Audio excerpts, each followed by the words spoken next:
नमस्कार दोस्तों, मैं हूं सत्यप्रकाश और आज हम आपके लिए एक कहानी लेकर आए हैं जिसका शीर्षक है भगवान ऐसी औलाद किसी को न दे। तो चलिए जानते हैं कि कैसी औलाद किसी को न दे। इस कहानी में कुछ कैरेक्टर हैं। इस कहानी में एक नौकर हैं, एक रिटायर्ड मेजर हैं। मेजर जो कुछ सेना में अधिकारी पदाधिकारी होते हैं उस पद के हैं, और इनके बेटे हैं। मेजर रिटायर्ड हो गए हैं, बूढ़े हो गए हैं, अस्वस्थ हैं, चल फिर नहीं पाते हैं, खाना भी अपने से नहीं खा पाते हैं। लेटरिन पेशाब सब कोई दूसरा लोग पकड़ के करवाता है, नौकर करवाता है, या बेटे रहें तो बेटे लोग करवाते हैं। 3 बेटे हैं, तीनों की नौकरी हो गई है। कोई इंजीनियर है, कोई डॉक्टर है, कोई अफसर है, और तीनों बेटा ने मिल के नौकर रखा है। नौकर को हिदायत दिया है कि मेरे पिताजी को ज़रा सा भी कुछ कमी नहीं होना चाहिए, हर घंटा ध्यान रखना है। नौकर को कहा गया था तुमको सिर्फ मेरे पिताजी को ध्यान रखना है, लैट्रिन कराना, पेशाब कराना, खाना खिलाना, समय से दवा खिलाना, उनकी साफ़ सफाई करना। समझ गए?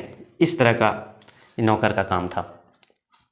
अब कहानी के आगे बढ़ते हैं कि रिटायर्ड मेजर के तीनों बेटा का नौकरी तो लग गया है हर जगह। अब तीनों की शादी हुई। शादी होने के बाद है कि हम लोग यहाँ अब नया रीति रिवाज आ गया है। शादी के बाद लोग हनीमून पर जाते हैं, ऐश मौज करने, घूमने, पैसा खर्चा करने के लिए। तो जो लोग शहर में रहते हैं तो और बड़े शहर में जाना चाहते हैं और अच्छी जगह जाना चाहते हैं। जो गांव में रहता है वो शहर में जाना चाहता है। तो ये घटना दिल्ली की है। दिल्ली वाले तो और दूसरे देशों में जाना चाहेंगे। तो तीनों बेटे की शादी जब एक साथ हुई है, क्योंकि शहर में शादी जब नौकरी होती है तभी होती है।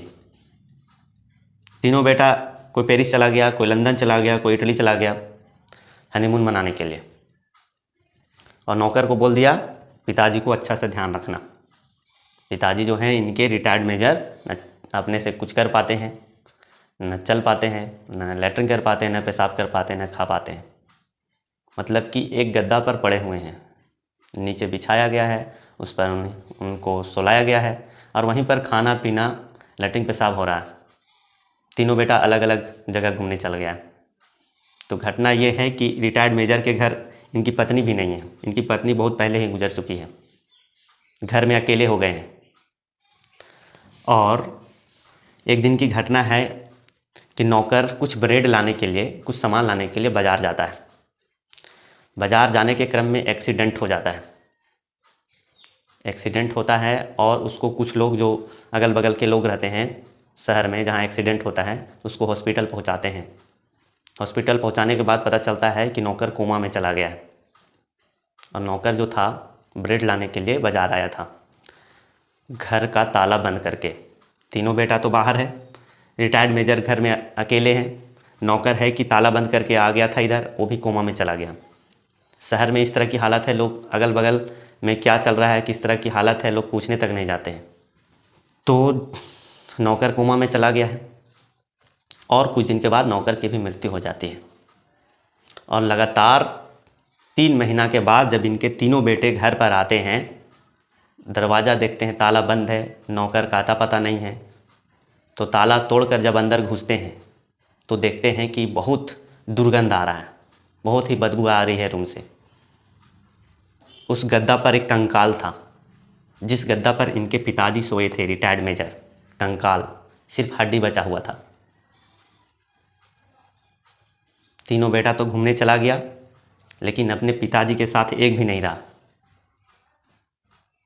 तो आजकल लोग सिर्फ नौकर बनवाना चाहते हैं, नौकरी के लिए पढ़ाई दिलवाना चाहते हैं, लेकिन धार्मिक शिक्षा, नैतिक शिक्षा, सामाजिक शिक्षा या संस्कार की शिक्षा नहीं दिलवाना चाहते।